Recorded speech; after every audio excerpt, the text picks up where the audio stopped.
Business we've just discussed. Trust. Trusts were another thing that were developed. They came about because of the monks.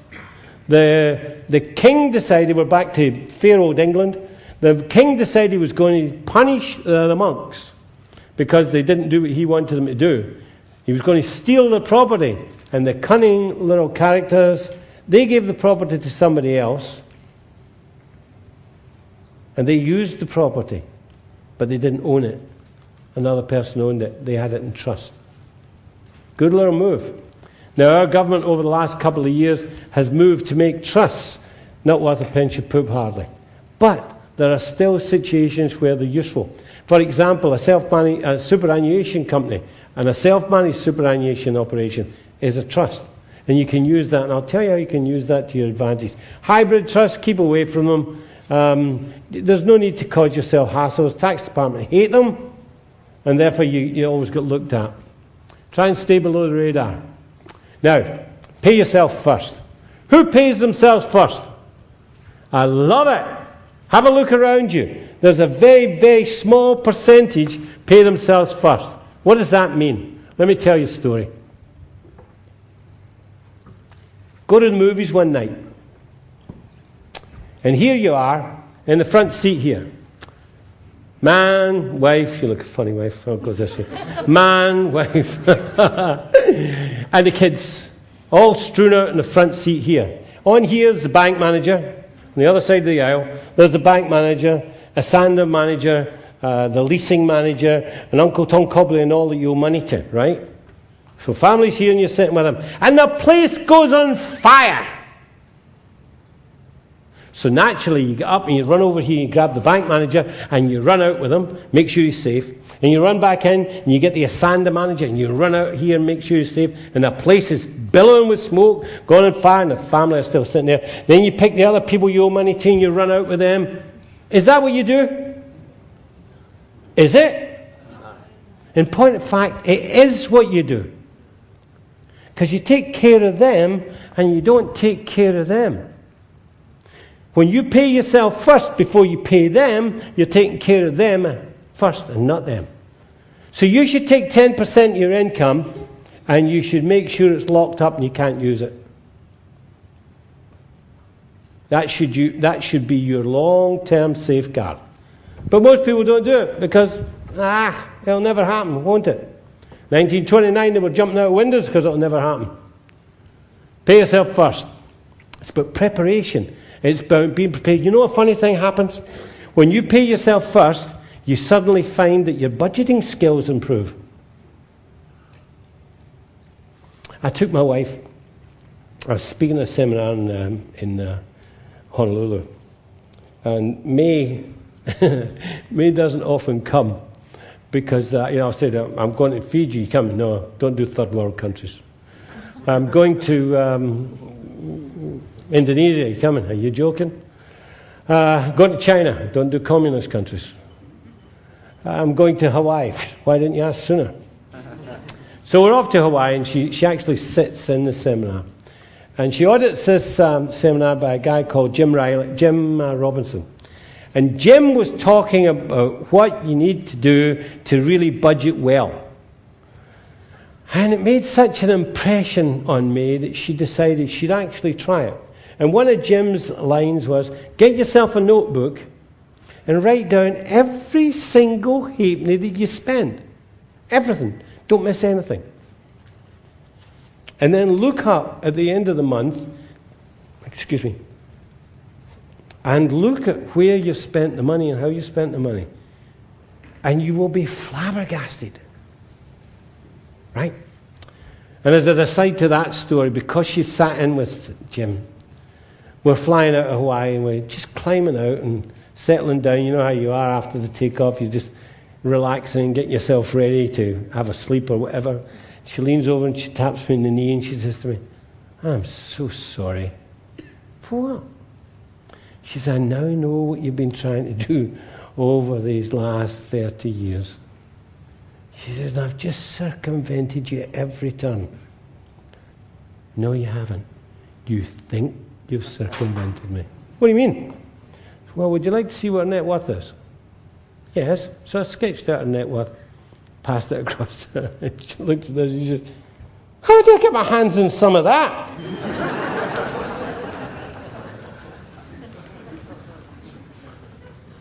Okay, there's more than one way. Remember this?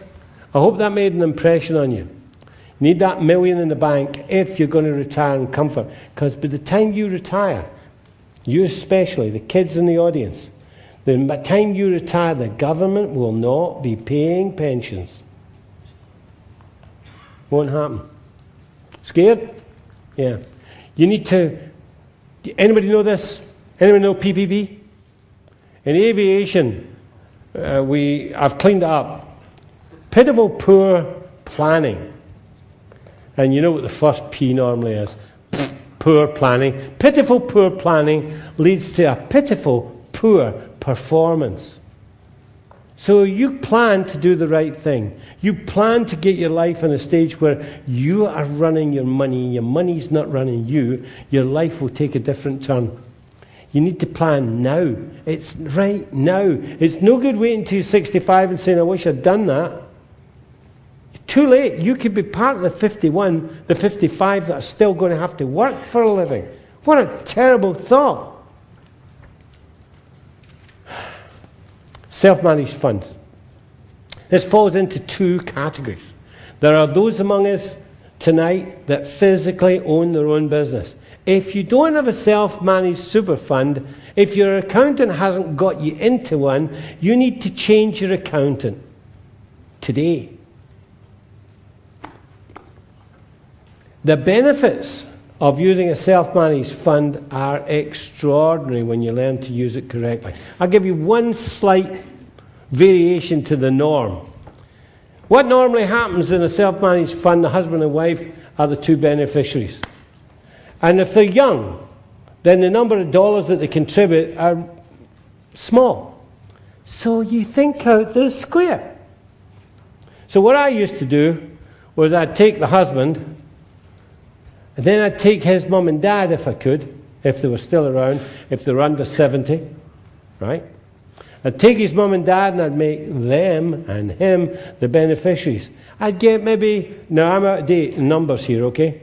But I'd get about 80,000 for each of the parents, so that's 160, and I'd get about 30, depending on his age, for him. So I'd almost get $200,000, where I could slip $200,000 worth into his self-managed fund and only pay 15% tax. Now you do a juxtaposition, you play here, you play with the numbers. You look at your, stop there and remind me where I am, because I'm going to come back to it. Don't let me forget. Those of you who are in business, if you have an accountant that puts your books together after the 30th of June, get rid of him. You need your books done, finished, as of 30 March.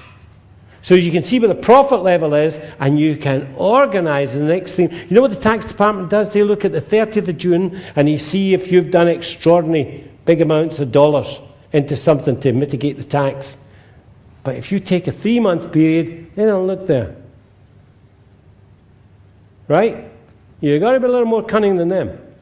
So 30 March, get them 30 March, your figures done so you can see what the profitability is, so that you can plan for what your situation is going to be when you get to the 30th of June. Right? Now, $200,000. Here's a situation where a guy would maybe get $60,000 with his wife and himself.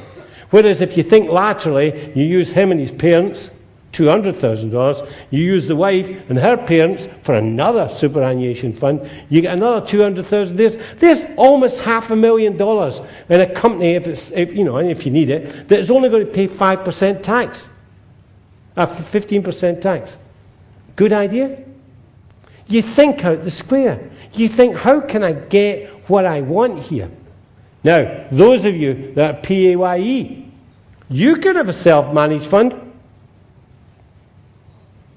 You can get the money into a bank account that you hold the checkbook on, and you can decide where that money is going to be invested, instead of some fund manager who doesn't give a stuff about you And they don't care whether you win and lose or draw. They'll still be driving their Aston Martins. Well, a couple of years ago, the super funds had zeros. Anybody have a fund that was returning zero at the end of the year? Yeah, I've seen them. Gee, you could do better than that, couldn't you? If you can't, talk to me and I'll show you how to do that. Make more money. Anybody ever work out? Oh, you did, right. Okay, consolidate your super into one fund. Find your super, get it into the one fund. Every man dog of you can, every man jack of you can do that. Every one of you can do a self-managed fund.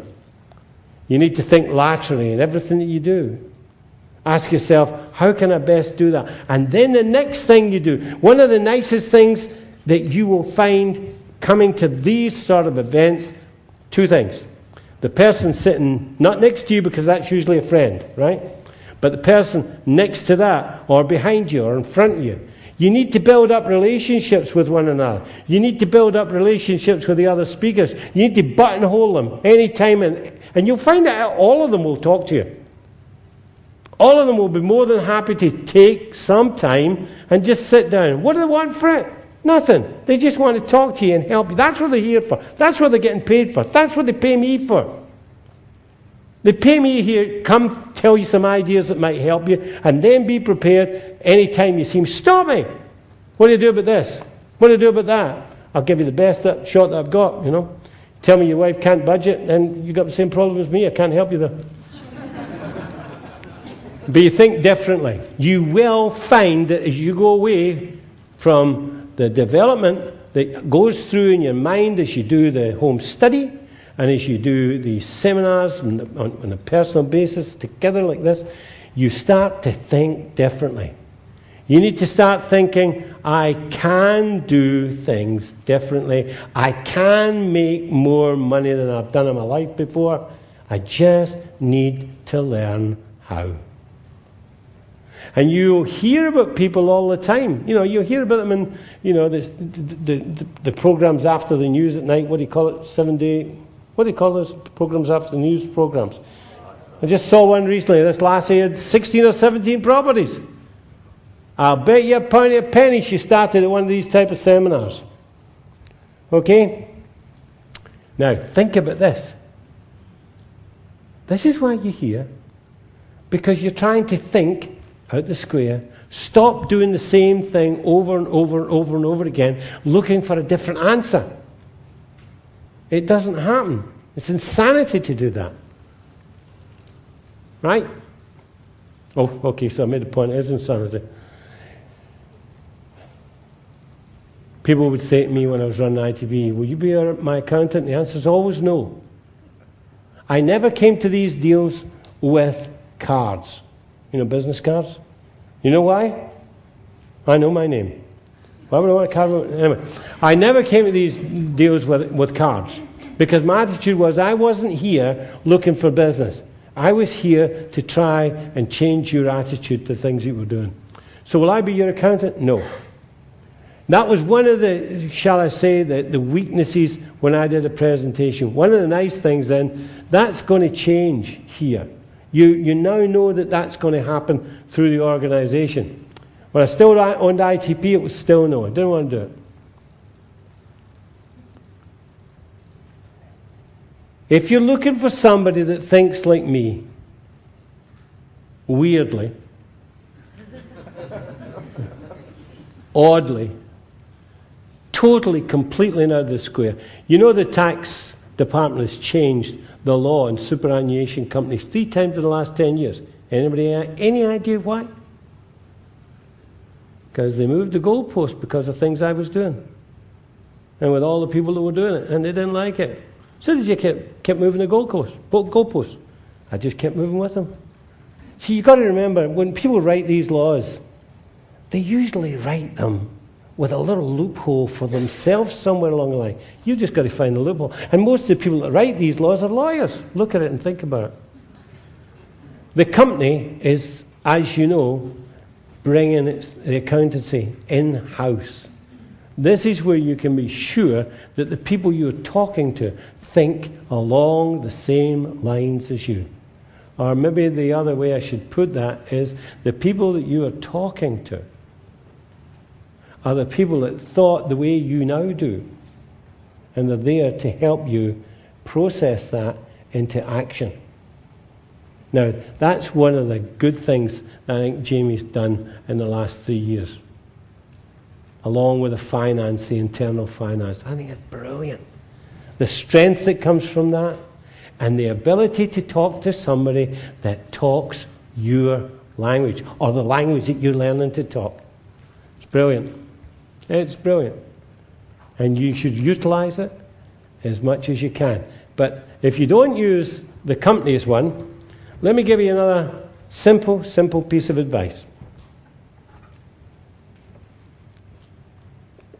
Whatever accountant you use, doesn't matter how good he is or how bad he is, because you don't know whether he's good, bad, or indifferent, by the way.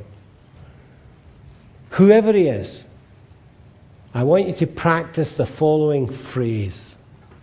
Listen carefully. I'm changing my accountant next year. Say it. I'm changing my accountant next year. Say it. I'm changing my accountant next year. You don't need to. You just need to threaten. And guess what will happen? His fees won't go up. You think I'm joking?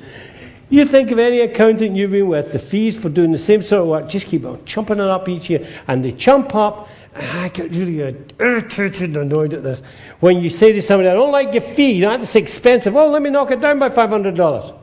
All that does is make me angrier. Because they have been screwing me. They've just confirmed it.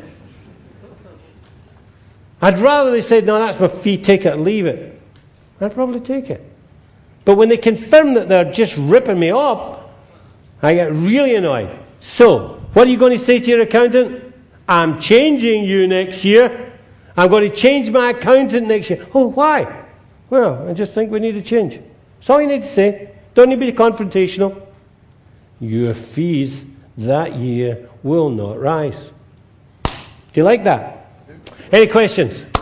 I've taken enough of your time. I can see you're tired. Yes, I'm free and available. A quick one. How much does it cost to set up the self-managed? That varies. The question was, how much does it cost to set up a self-managed fund? Usually about between $800 and $1,200, and then doing it each year, doing the compliance work each year, about the same number. Now, what you find is if you go out the house and do this, you'll find one or two things. The accountant that's going to do it for you will either charge you an exorbitant amount. I told you to remind me to come back to something. You didn't do it. Yeah, I can't get good help nowadays. The accountant is doing it will either charge you like a wounded bull to set it up. And I heard last week on the 17th when I did one of the other seminars for Jamie, somebody said they'd been quoted $3,000 to set up the self-managed fund. So they'll either charge you heavily up front, right? Or they'll keep the upfront price down to make sure they get the compliance work, and then they'll thump you with the compliance. But it should be around $1,000 to set up and $1,000 a year to run. Now, you've got to bear that in mind when you look at where you can earn money and how much you can earn money. And you've got to, learn the rules of running a self-managed fund. And just make it nice and easy. You can't spend the money on yourself, all right? You can't go buy your wife a beautiful fur coat. You can't go buy yourself a Rolls Royce. You can't go buy yourself a house. You've got to keep it in a situation that should make money for you. Okay? Question? Well, you can invest it, sir, but you can't invest it on yourself. The question was, what can you spend it in? Spend it on. You can't spend it on yourself. You can't spend it on items associated with you, right? But if you want to get creative, think about it. More than one way of skin. Learn the rules, and then think, how can I get over, under, round that, through that? But don't meet it head on. Question? You're all done? Go ahead. Hello, Ian. Hi, Sunshine. One of the previous speakers said something about you can now borrow in a self-managed superannuation fund. So you borrow in it? You can borrow money to buy whatever, real estate or... That's excellent. Now, that might have been... From September? Or? That might have been with the latest raft of changes. And I've got to admit, I haven't even looked at them. Too lazy. I haven't got a shortcut to that yet. I haven't looked. Who else with the hand up over here? Put your hand up if you want to ask a question. Thanks. Go for it. Hi, I just wanted to ask about self-managed super funds for non-residents. Are you a non-resident? I am. I live in the UK now, so I've still. Well, look, don't apologise. It's okay. Who have you got here? Why would you want to do that? How much time do you spend here? None, apart from these 4 days. Just come over to see me, did you? Gee, you wasted your time. I'm not... What do you earn here then? Nothing. I was just from when I was here, the super that I've earned here, it's staying in a... Oh, okay. Now I'm with you. You're saying, here's the super I've got here. And they cancelled, they used to be able to take that out with you when you left the country. And they changed that. Have you got a good friend here that, you could get her address? The answer's yes, I know. Right. Well, what you do is you set the super fund up, you make it that person's address because that's where you would be, and set the whole thing up, get the money into there, and then invest it somewhere in the UK. Talk to me. Yeah, I think we need to. Thanks. No, I mean, I've said you should be able to take from that. Anybody else? Sir? To set up a business to buy a home to then live in and rent from the company. A little difficult. Not difficult. But No, I do that. That's exactly how I am at this. In fact, you see, you've got to be aware to use things when you can. The company can own the business, without a problem. The company can own your personal home. Well, it's not your personal home, it belongs to the company. But you have to pay the rent, and it's got to be market rent, right? You've got to do it right. Now, in point of fact, it's my super fund. How about this? It's my super fund that owns the home that I live in. Now, technically nowadays, I couldn't do that. But I did that yonks ago when it was still okay to do that. And that's the other thing you've got to be aware of. There are times when there's opportunities arise. You need to grab the opportunities before the door of opportunity slams shut on you, right? And that's what I did here. Sorry, supplementary? yeah, the current accountant I'm using says that there's a problem with me being hit up for fringe benefit tax against my personal earnings because There would renting and claiming it from the government as tax credit. There would be. There would be? There would be. But again, it's a balancing act. You look at the balancing act. How much is it going to cost me against how much am I saving? But if I pay market rent, am I still up for CGT? Yes. But again, you've got to look at what am I saving? It's a whole balancing act when you're playing with money, right? There you go. You're just 10 minutes too late. That's what your wife told me too. He's not married. Are you? No, right. He's not married. Anyway. Okay, any other questions? Ma'am. Is there any benefit in starting a self-managed super fund instead of It would depend on what monies are sitting out there. If you wanted, nowadays we live till we're 90. There'd be no reason not to. In fact, the one of the nice benefits is they've just changed the law in the super fund so the pension comes out in tax-free. So, there's certain benefits, and you need to go out there and look and see where your money is. Don't let it lie out there, not when you can control it yourself. Now, if I'm being really pragmatic, and this might answer your question a little more fully. Let us suppose we'll get two young ladies like this, 70-year-old, and they both have identical situations. Now, I told you you can't spend the money on yourself, right? But here's, first name? Here's Elizabeth.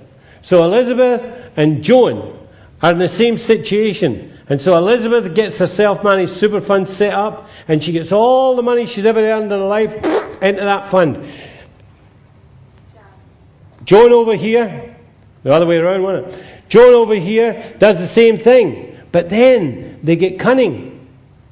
Can't spend the money on themselves. Nothing stops her investing with this lady in a business venture that she was doing, and nothing stops her investing in that business venture, as long as they're not relatives. Does that make sense? So, you're not busting the law, you're circumventing it though. Right? That's me, up to midnight, got to change my name. When you're 70 though, can't you pay yourself a wage or something? Yeah, well no, you can pay your pension out, you can get it in lump sum, or you can get it in stages, and there's limits to how much you can pull out, but most of it comes out now tax-free. So there's certain benefits that you would have. But what the question was, is it worth setting it up, considering you're 70-year-old? Yes, even if you only got another year, have fun. Get out with somebody, swap the money over, spend like it's going out fast. I didn't say that. That's not what I said. It was a ventriloquist back here. Who else? Who? Yes, sir. Hi. Are there any business expenses that you can actually claim on self-managed funds, and if so, what are they? Have you incurred the expense in running a self-managed fund? Yes. Is it deductible? Yes. Yes. I toyed with pushing my luck a little bit a number of years ago, and actually putting myself in there as running the fund and charging the super fund for me actually running it. In other words, pulling a wage out of it, long before I was retired. And it was just probably a little pushing the envelope. But when you think of it logically, you think of these other super funds, they've got staff members, haven't they? So maybe I would have this young man work as a staff member in my super fund, and I'd work as a staff member in his. Think out the square, round the circle. Okay? Who else? Sir, or madam, whichever you are. I'm a sir. That's not what your wife told me. If I had a trust and I had some parents that were running their own self-managed super fund. Yeah, that changes the dichotomy a little bit, because they would then want to use their super fund for themselves, wouldn't they? They wouldn't want you to get the deduction because they were using it. But if they weren't using all of the deduction available to them, so for example, let's say it was $80,000 for them, and they were only using 40, you could get the other 40. Well, they're going to the stage where it's now a tax-free well, that's even deductible better, super isn't fund. it? Could I you know give them what some happens money there. for them to put into their super fund? I'm sorry? Could I give them some money out of my trust to put into their super fund? No, you wouldn't do it that way. That would be too straightforward. But there's other ways you could do it. Have a chat. We'll keep it without the tax department spies here. That's it. Okay. Thank you for your time. I hope you enjoyed yourself. I hope you enjoy yourself while you're here. Have fun.